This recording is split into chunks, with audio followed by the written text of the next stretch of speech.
Um.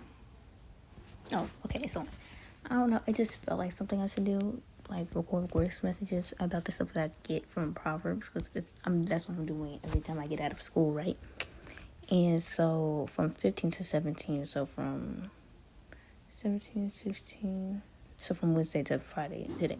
So basically on 15, from Proverbs chapter 1 verse 15, it says, "My son, do not walk in the way with them, hold back your foot from their paths." And so I was thinking that maybe it means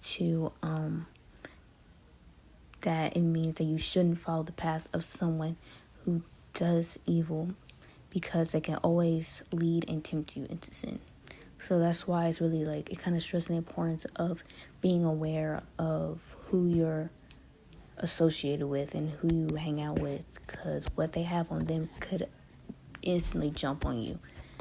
No matter if they're a good person and they cuss a lot, that spirit that they have of cussing can jump on you so quick, so easy, especially if you're like really involved with them in like everything. Oh gosh, my throat hurt. I don't know why. And then Proverbs chapter 1 verse 16, "For their feet run to evil and they make haste to shed blood." This one, I think this means once you run to do something really bad that go against the Lord, then you're basically just rushing to the things that your flesh wants, but not what your soul needs.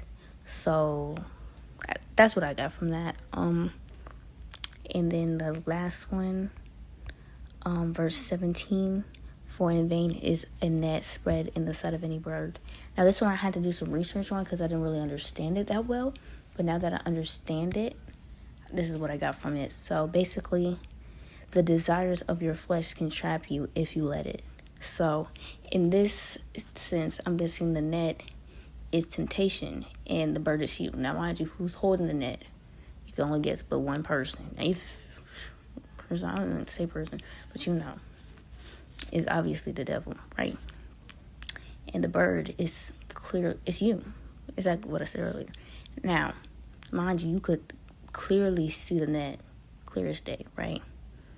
But it's really up to you to either decide on whether you'll fly into it, either sit there because you're so comfortable in sin and you just let the net catch you, or you just decide just to fly in, like you wanted to get caught, and you just do it without thinking. And then if you do somehow get released from that, when you do get, not for somehow, you will, once you do get released from that, if you have God with you and stuff like that, then you'll get heavy conviction for it, which means you'll learn from it. Or you could avoid it by flying the path that God has given you to make you. Because once you find that path, once you're on that path that God has for you, like, you can't look back.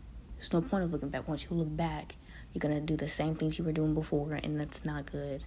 But if you look forward and stay in the path that God has for you, like that God has for you all the time, then you'll avoid temptation without even realizing that you're avoiding it.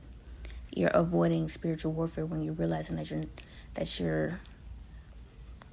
that when you know that God is fighting your battles for you and stuff like that. And with spiritual warfare, I realized I was seeing some videos about spiritual warfare, and also know some people that are dealing with it and stuff like that. And the best way you can really beat spiritual warfare is to understand that you are not supposed to fight the battles. You're not supposed to fight all the battles at all. You're supposed to give it to the Lord and let the Lord handle it. But if it's still affecting you in any way, then you need to praise God. Whether that be singing hymns or singing gospel songs or whatever, just thanking him. The devil don't like praise. He don't. So I feel like the best way you could like really release that heaviness on your heart from the spiritual warfare is by praising him, praying to him always, talking to God about it, and reading your word. That's it. It sounds so simple, but it can be the most difficult thing, especially if you're struggling with laziness and procrastination and stuff like that. And I'm actually trying to work on that as well for myself. But yeah, I'm done.